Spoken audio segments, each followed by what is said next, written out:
Hello everyone, welcome to my YouTube channel English literature zone. आज के video में हम लोग रामा मेहता की काफी फेमस नॉवेल इनसाइड द हवेली को डिस्कस करने वाले हैं। काफी टाइम से रिक्वेस्ट आ रहा था इस वाले टॉपिक के लिए। ये जो नोट्स हम रेडी कर रखे हैं 4 से 5 पेज का रेडी कर रखे हैं। इनसाइड द हवेली से कोई भी एग्जाम में आपके क्वेश्चन आ जाए ना, तो उसके आंसर में ये वाला नोट्स आप सेम टू सेम लिख सकते हो, आपको अच्छा मार्क्स मिल जाएगा। इसी तरीके से इस नोट्स को हम रेडी किए हुए हैं, ठीक है। बाकी आप चाहो तो अपने अकॉर्डिंग नोट्स में चेंजेस कर सकते हो, अपने मार्क्स के अकॉर्डिंग नोट्स को छोटा बड़ा कर सकते हो। और ये जो नोट्स हैं काफी इजी लैंग्वेज में बना रखे हैं, ताकि एक तो आसानी से आप लोग को समझ आए कि ये नॉवेल किस चीज के बारे में है, क्या स्टोरी है इस नॉवेल की, साथ ही साथ आपको याद आसानी से हो जाए। तो स्टार्ट करते हैं इनसाइड द हवेली, जो हम लोग का नॉवेल है उसको। सबसे पहले इंट्रोडक्शन वाला सेक्शन है। इंट्रोडक्शन में आप लोग को लिखना है, inside the haveli is a novel written by Rama Mehta. हम लोग की जो नॉवेल है इनसाइड द हवेली, उसको लिखा गया है रामा मेहता के द्वारा। For this novel Rama Mehta was conferred Sahitya Akademi award in the year 1979। और इस नॉवेल के लिए रामा मेहता को जो है साहित्य Akademi award conferred, it means होता है मिल रखा है वो, या फिर रामा मेहता जो है साहित्य अकेडमी अवार्ड प्राप्त कर रखी हैं इस नॉवेल के लिए 1979 में, ठीक है। ये डेट ध्यान रखिएगा ऑब्जेक्टिव के पॉइंट ऑफ व्यू से। It was first published by Gulab Vazirani in 1977। इस नॉवेल को जो पहली बार पब्लिश करवाया गया वो गुलाब वजीरानी के द्वारा पब्लिश करवाया गया 1977 में। गुलाब वजीरानी जो है ना, वो एक पब्लिशिंग कंपनी है, मतलब जो बुक पब्लिश करवाते थे, तो ये चीज ध्यान रखिएगा। The setting of the novel is Udaipur. Novel की जो सेटिंग रखी गई है उदयपुर में रखी गई है, इन राजस्थान में, which deals with the tradition of Rajput at that time. और ये जो नॉवेल है ना, ये राजपूतों के ट्रेडिशन से संबंधित है। इट मीन्स इस नॉवेल के जरिए ना उस समय राजपूतों में जो परंपरा चलती थी ना, उस चीज को दिखाने की कोशिश की गई है। इन द नॉवेल में women who are living in the haveli, वैसी औरतें जो कि हवेली में रहती थी, हैव नो सेल्फ आइडेंटिटी। उनका कोई सेल्फ आइडेंटिटी नहीं था, इट मीन्स खुद का पहचान नहीं था, because of patriarchal structure of society. और हवेली में रहने वाली औरतों का पहचान उस समय इसलिए नहीं था क्योंकि जो समाज था ना उस समय का, वो पितृसत्तात्मक संरचना को फॉलो करता था, ठीक है। पैट्रियार्कल होता था उस समय का सोसाइटी, इस वजह से वुमेन का कोई आइडेंटिटी नहीं था। Novel throws light on the life of a Geeta transformation. ये नॉवेल जो है थ्रोज लाइट, इट मीन्स प्रकाश डालती है कि किस तरीके से जो है इस नॉवेल के प्रोटैगनिस्ट गीता के लाइफ में ट्रांसफॉर्मेशन आता है, बदलाव आता है, from the world of liberty, कि वो एक लिबर्टी के वर्ल्ड से, इट मीन्स एक स्वतंत्र आजाद वर्ल्ड से, आजाद दुनिया से, to the world of restriction. World of restriction में इट मीन्स प्रतिबंधों वाले दुनिया में पहुंच जाती है। एंड हर सोशल रिफॉर्म, और किस तरीके से वो सोशल रिफॉर्म, इट मीन्स समाज में बदलाव लाने की कोशिश करती है, उस चीज को इस नॉवेल में दिखाया गया है। John Kenneth गैलब्रेथ says that the novel presents, John Kenneth Galbraith जो कि अमेरिकन इकोनॉमिस्ट है, वो इस नॉवेल के बारे में कहते हैं, a wonderfully interesting account, women should not miss it. मतलब जॉन केनेथ गैलब्रेथ जो है, काफी लंबा स्टेटमेंट दे रखे हैं, तो उसको हम छोटा किए हुए यहाँ पे डॉट डॉट डाल के, कि वो पहले तो इस बुक को, इस नॉवेल को काफी अच्छा स्टोरी, अच्छा नॉवेल बताते हैं। उसके बाद बोलते हैं कि women should not miss it, कि औरतों को जो है इस नॉवेल को तो मिस करना ही नहीं चाहिए, निदर शुड मैन, और ना ही मैन को, इट मीन्स मेल फीमेल दोनों को इस नॉवेल को कंफर्म जरूर पढ़ना चाहिए, ठीक है। तो यहाँ पे हम लोग का इंट्रोडक्शन वाला सेक्शन खत्म हो गया। नेक्स्ट अबाउट ऑथर वाला थोड़ा सा हम लोग रामा मेहता के बारे में पढ़ लेते हैं। रामा मेहता बॉर्न इन नैनीताल इन 1923। रामा मेहता का जो जन्म हुआ था वो नैनीताल में हुआ था 1923 में। Was a well known sociologist, और वो काफी प्रसिद्ध सोशियोलॉजिस्ट थी, इट मीन समाजशास्त्री थी। She made several studies of educated Indian women who are caught between tradition and modernity. See, it means जो हम लोग की ऑथर है रामा मेहता, वो जो है ना शिक्षित भारतीय महिलाओं पर बहुत बार अध्ययन कर रखी है, और ऐसी महिलाओं के बारे में वो अध्ययन कर रखी है जो कि ट्रेडिशन, परंपरा और मॉडर्निटी, इट मीन्स आधुनिकता के बीच फंसी हुई है।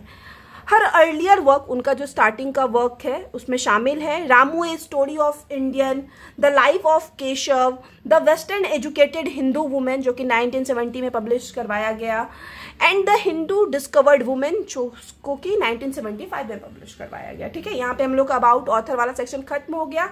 Next analysis of the novel, novel के एनालिसिस को देखेंगे कि ये नॉवेल किस चीज के बारे में है, और इसके बाद सबसे आखिरी सेक्शन आएगा हम लोग का कंक्लूजन वाला। The protagonist of the novel Geeta, इस नॉवेल की जो मेन प्रोटैगनिस्ट है, मेन हीरोइन है Geeta, is born and brought up in a metropolitan city Bombay. वो जो है बॉर्न हुई, इट मीन्स उसका जन्म हुआ, और ब्रॉट अप इट मीन्स वो बड़ी हुई, इट मीन्स उसका पढ़ना लिखना सब कुछ हुआ एक मेट्रोपॉलिटन, एक बड़े शहर बॉम्बे से।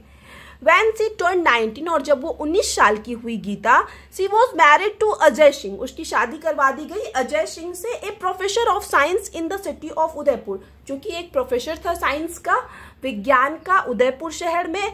Ajay ancestors were the minister of the Ranas of Udaipur, और अजय के जो है एंसेस्टर्स जो थे, पूर्वज जो थे ना, वो उदयपुर के राणाओं के मंत्री थे, एंड देयर हवेली, और उनका जो हवेली था जीवन निवास, हवेली का नाम है जीवन निवास, was one of the biggest and prestigious Haveli of Udaipur.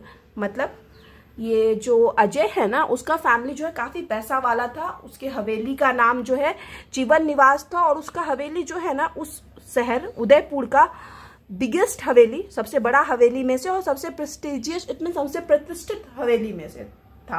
After marriage, अब शादी के बाद, when Geeta lands in Udaipur, जब जैसे ही गीता लैंड करती है, पहुंचती है Udaipur, she is criticized for being bare face, तो उसको क्रिटिसाइज किया जाता है, उसकी आलोचना की जाती है क्योंकि वो फेस नहीं ढकी रहती है, घूंघट नहीं की हुई रहती है, and made to feel that, और उसको ऐसा वहां पे फील करवाया जाता है, सी इज एन आउटसाइडर, जैसे कि वो कोई बाहर की हो, by the mates of the haveli, और ये सारा चीज उसको फील करवाया जाता है हवेली के मेट्स के द्वारा, हवेली की नौकरानियों के द्वारा, who have come to welcome the new bride by their folklore at the railway station. और वो सारी मेट्स जो है गीता का वेलकम करने के लिए, नई दुल्हन का वेलकम करने के लिए, फॉलक्लोर इट मीन्स होता है क्या, मतलब परंपरागत गीतों के माध्यम से जो दुल्हन का स्वागत किया जाता है ना, तो वही स्वागत करने के लिए रेलवे स्टेशन पे जो मेड पहुंची थी ना, वो सारी मेड लोग ना गीता को क्रिटिसाइज करती है इस चीज के लिए कि उसका फेस ढका हुआ नहीं था। यहाँ पे हम लाइन यूज कर रखे हैं नॉवेल से ही related as a quotation. Where do you come from, मतलब तुम कहाँ से आई हो, that you show your face to the world, इस तरीके का कमेंट उस समय गीता के लिए किया जाता है मेड्स के द्वारा। Geeta finds herself suddenly enclosed the encased in a huge haveli, यहाँ पे इनकेस्ड एंड कर सकते हो, ठीक है। गीता खुद को अचानक से पाती है इनक्लोज, इट मीन्स खुद को बंद पाती है, और इनकेस्ड इट मीन्स हो जाता है खुद को, ऐसा गीता को लगता है जैसे वो पिंजरे के अंदर कैद हो गई है एक बड़े से हवेली में, where she is all time surrounded by women, और जो वहां हवेली में जो ना गीता हमेशा औरतों से घिरी हुई रहती थी। Husband and wife live in different parts of the haveli, और हस्बैंड और वाइफ, पति पत्नी जो है ना हवेली के अलग अलग पार्ट्स में रहते थे, विदाउट इच अदर्स कॉन्टेक्ट, और जल्दी हस्बैंड और वाइफ का ना एक दूसरे से कॉन्टेक्ट भी नहीं होता था, मिल भी नहीं पाते थे हवेली में एक दूसरे से। It was so difficult for Geeta to spend her rest of the life in purdah, तो इसी सब रीजन की वजह से गीता जो है अपना आगे का सारा लाइफ जो है पर्दा में स्पेंड करे, और इसी तरीके से जिए हवेली में, क्योंकि गीता मतलब बचपन से ही बॉम्बे में जन्मी थी, पली बड़ी थी, तो गीता के लिए सारा कुछ ना बहुत ज्यादा मुश्किल हो रहा था। But she didn't have any option, लेकिन उसके पास कोई ऑप्शन भी नहीं था। She can't leave from that place because her husband was also a deeply rooted traditional man, Geeta के पास कोई ऑप्शन नहीं था क्योंकि वो उस जगह को छोड़ के नहीं जा सकती थी, क्योंकि उसके जो हस्बैंड थे अजय सिंह थे, वो भी काफी ज्यादा अपने ट्रेडिशन से, अपनी परंपरा से जुड़े हुए थे, वो अपने माँ बाप को छोड़ के नहीं जाते थे, मतलब बहुत प्यार करते थे अजय सिंह अपने माता पिता से और अपने ट्रेडिशन से भी, तो इस वजह से जो गीता है उस जगह को, उदयपुर को छोड़ के भी नहीं जा सकती थी अपने हस्बैंड के साथ। Geeta feels subdued and lonely, Geeta को यहाँ पे सबड्यूडेड इट मीन्स डल सा, अधीन सा, और लोनली इट मीन्स अकेला सा फील होने लगता है इन द हवेली, हवेली के अंदर। On the very first day, और पहले दिन ही, द वुमेन हैड डिक्लेयर्ड, हवेली की जो औरतें थी या फिर मेड थी, जो कि गीता से मिली वो डिक्लेयर कर देती है, वो बता देती है she will never adjust, she is not one of us. मतलब गीता के लिए बोलती कि ये कभी एडजस्ट कर ही नहीं पाएगी, ये हम लोग में से नहीं है। इस तरीके का कमेंट जो है गीता पे किया जाता है हवेली की औरतों के द्वारा। While her mother in law, और वहीं दूसरी तरफ गीता की जो मदर इन लॉ है ना, on the other hand wanted to show them that, वो दिखाना चाहती थी सारी औरतों को, even an educated girl can be moulded, कि एक एजुकेटेड गर्ल भी, एक शिक्षित लड़की भी जो है इस हवेली में एडजस्ट कर सकती है। ये दिखाना चाहती थी गीता की जो मदर इन लॉ थी, वो हवेली की सारी औरतों को। Geeta realises that her in law are very warm hearted and generous. Geeta को यहाँ पे रियलाइज होता है, पता चलता है कि उसके जो इन लॉज है, इट मीन्स हम लोग बोल सकते हैं मेनली सास ससुर, और विशेष रूप से उसके ससुर की बात की गई है कि उसके जो फादर इन लॉ थे ना, वो काफी ज्यादा वार्म हार्टेड थे। इट मीन्स बहुत ज्यादा गीता को मतलब ऐसा अलग अलग सा फील नहीं करवाते थे, और जेनरस थे, विनम्र थे गीता को लेके। So she decided to make some social change, इसी वजह से वो डिसाइड करती है, तय करती है कि वो कुछ सोशल चेंज लाएगी, सामाजिक बदलाव लाएगी। Some reform for the women of this haveli, और कुछ रिफॉर्म लाएगी, कुछ सुधार लाएगी हवेली के औरतों के लिए। She starts literacy classes for them, उसके बाद गीता क्या करती है, औरतों के लिए हवेली में ही लिटरेसी क्लासेस, इट मीन्स पढ़ाई का व्यवस्था करवाती है। And sends the girls to the school, और जितनी भी छोटी लड़कियां थी हवेली में सबको स्कूल भेजना स्टार्ट करती है। पहले तो मतलब सब लोग इसके अगेंस्ट रहते हैं, लेकिन धीरे धीरे लोग इसकी बात मानने लगते हैं गीता की। बीइंग एन एजुकेटेड गर्ल, एक एजुकेटेड गर्ल होने के नाते, एक शिक्षित लड़की होने के नाते, सी नोज, गीता जानती है द इम्पोर्टेंस ऑफ एजुकेशन, कि एजुकेशन कितना ज्यादा इंपॉर्टेंट है, महत्वपूर्ण है। That can help to remove orthodox thinking, क्योंकि एजुकेशन के वजह से ही गीता को पता था कि ये जो ऑर्थोडॉक्स थिंकिंग है ना, ये परंपरागत जो सोच है, दकियानुसी जो सोच है ना, उसको खत्म किया जा सकता है। सी थॉट, वो सोचती है that after education women will change their thinking, उसको ऐसा लगता है कि एजुकेशन प्राप्त होने के बाद या एजुकेशन मिलने के बाद जो यहाँ की औरतें हैं, हवेली की जो औरतें हैं ना या लड़कियां हैं, तो उस एजुकेशन मिलने के बाद उनके थिंकिंग में बदलाव आएगा। And they will understand importance of identity, उसके बाद यहाँ की औरतें जो है वो आइडेंटिटी, इट मीन्स खुद के पहचान के महत्व को समझ पाएंगी। देयर ऑन स्पेस, खुद का अपने स्पेस के बारे में जान पाएगी। एंड इक्वालिटी, साथ ही साथ इक्वालिटी को समझ पाएगी। Ajay and her father in law, अब गीता का जो हस्बैंड था अजय और उसके जो ससुर थे, प्रेजेस हर, वो गीता की तारीफ करते हैं फॉर हर एफर्ट्स, उसके एफर्ट्स के लिए, उसके प्रयास के लिए कि वो कोशिश कर रही है बदलाव लाने का। ठीक है, यहाँ पे जो कमेंट किया जाता है गीता के हस्बैंड के द्वारा उस समय, वो हम एज ए कोटेशन मेंशन कर रखे हैं। You did the right things, कि तुमने सही चीजें की है। I am proud of you, मुझे तुम पे काफी गर्व है। It is time for new ideas to enter the haveli, के समय आ चुका है हवेली में अब नए विचारों का प्रवेश हो। Said Ajay Singh with conviction, और ये सारी चीजें अजय सिंह के द्वारा कही जाती है। कन्विक्शन, इट मीन्स दृढ़ विश्वास के साथ।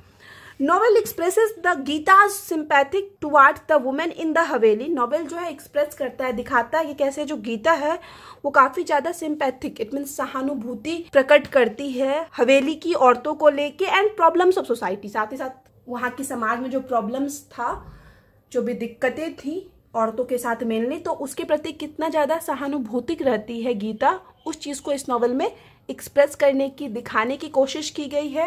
In Indian society, it means Bharatiya Samaj में, marriage is a traditional ritual, marriage जो है इट मीन्स शादी जो है वो पारंपरिक रिचुअल है, विच मीन्स, जिसका अर्थ होता है not only the commitment of husband and wife. Marriage का अर्थ इंडियन सोसाइटी में सिर्फ ये नहीं है कि हस्बैंड और वाइफ एक दूसरे के लिए कमिटेड होते हैं, but also of their family, बल्कि हस्बैंड और वाइफ की जो फैमिली रहती है, परिवार रहता है उनका ना, वो लोग भी एक दूसरे के लिए कमिटेड रहते हैं। इंडियन सोसाइटी में, भारतीय समाज में, शादी में they take oath at the time of marriage, husband और वाइफ दोनों जो है प्रण लेते हैं शादी के टाइम, टू गिव रिस्पेक्ट, एक दूसरे को रिस्पेक्ट देने का, ऑनर टू ईच अदर, एक दूसरे को सम्मान देने का। They will also give priority to the equality, साथ ही साथ हस्बैंड और वाइफ जो है इक्वालिटी को, बराबरी को भी प्रायोरिटी देते हैं, महत्व देते हैं। And mutual understanding between them to complete their marriage life, और अपने मैरिज लाइफ को कंप्लीट करने के लिए, पूरा करने के लिए एक दूसरे के म्यूचुअल अंडरस्टैंडिंग को, एक दूसरे के समझ को भी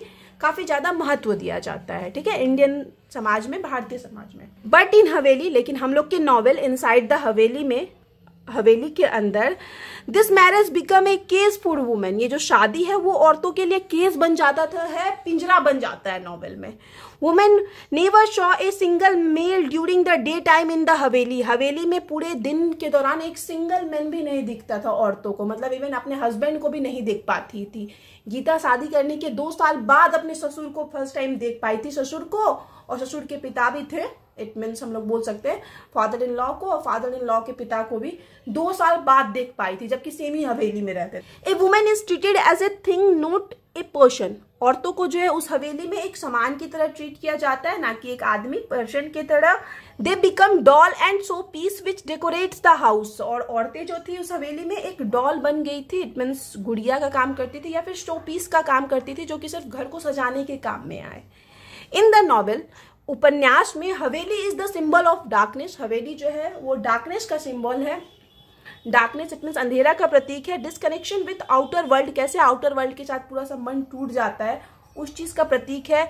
surrounded by lots of mysteries, और वो जो हवेली था वो ढेर सारे मिस्ट्रीज, रहस्यों से घिरा हुआ था।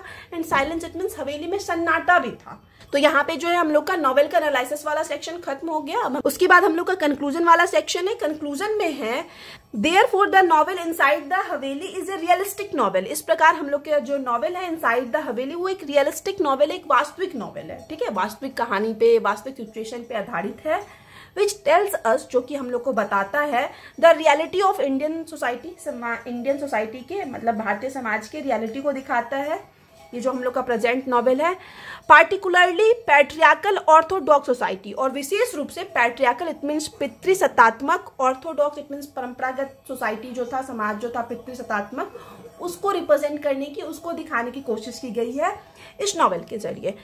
The novel tells us about a transformation of educated young modern girl from her world of liberty to the world of restriction. Novel जो है हम लोग को बताता है कि कैसे एक एजुकेटेड गर्ल, शिक्षित यंग गर्ल के जीवन में बदलाव आता है, ट्रांसफॉर्मेशन आता है, कि कैसे वो लिबर्टी वाले वर्ल्ड से, इट मीन्स अपने स्वतंत्र दुनिया से एक रेस्ट्रिक्शन वाले वर्ल्ड में पहुंच जाती है शादी के बाद। अपार्ट फ्रॉम रेस्ट्रिक्शन, और इन सारे रेस्ट्रिक्शन के बाद, इन सारे प्रतिबंधों के बाद, Geeta takes first step towards the social reform by starting literacy classes for women. इन सारे रेस्ट्रिक्शन, प्रतिबंधों के बाद जो गीता है इस नॉवेल के प्रोटैगनिस्ट, वो अपना पहला कदम लेती है सोशल रिफॉर्म के लिए, सामाजिक बदलाव के लिए। वो कैसे लेती है अपना पहला कदम? वो वहाँ की हवेली की औरतों के लिए लिटरेसी क्लासेस, इट मीन्स शिक्षा के लिए क्लासेस स्टार्ट करती है। And send girls to the school, साथ ही साथ हवेली की सारी लड़कियों को, बच्चियों को स्कूल भेजती है।